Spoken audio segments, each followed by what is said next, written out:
এই মুহূর্তে শাহবাগের অবস্থা জানিয়ে রাখি, বিপুল সংখ্যক পুলিশের উপস্থিতি আপনারা দেখতে পাচ্ছেন এবং এই পাশে কিন্তু পুলিশ এক পাশে রয়েছে এবং অপর পাশে থেকে কিন্তু মিছিল চলে আসছে, বুয়েটের শিক্ষার্থীদের মিছিল। এবং একটু আগেই এই শিক্ষার্থীদের একটি অংশ এখানে এসে তাদের মোটরসাইকেল নিয়ে তারা এই রাস্তা বন্ধ করে দেয় এবং তারা বলছেন যে এখন থেকে আমাদের যে শাহবাগ ব্লকেট কর্মসূচি সেটি শুরু হয়ে গেল। এবং আমরা দেখতে পাচ্ছি যে শিক্ষার্থীদের মোটরসাইকেলগুলো কিন্তু রাস্তায় দাঁড় করিয়ে রেখেছেন এবং শিক্ষার্থীরা রাস্তায় অবস্থান নিয়েছেন। এবং এই পাশে আমরা দেখতে পাচ্ছি যে পুলিশ তাদের অবস্থানে রয়েছেন, পুলিশ অবস্থান নিয়েছেন এবং এই পাশে এগিয়ে এসেছে বিক্ষোভ মিছিলটি। এবং শাহবাগের অবস্থা এখন আপনাদেরকে যদি জানাই, রাস্তার কোনো দিক থেকেই আসলে আর কোনো ধরনের গাড়ি কিন্তু শাহবাগ দিয়ে পার হয়ে যেতে পারছে না।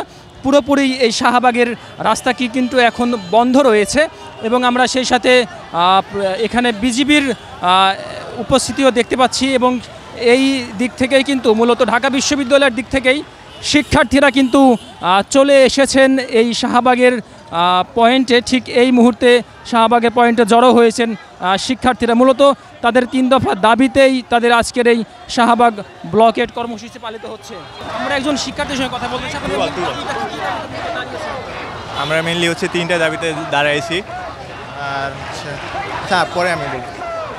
তো আমরা দেখতে পাচ্ছি যে বিপুল সংখ্যক শিক্ষার্থী এই মুহূর্তে শাহবাগে জড়ো হয়েছেন এবং তারা বিভিন্ন স্লোগান দিচ্ছেন।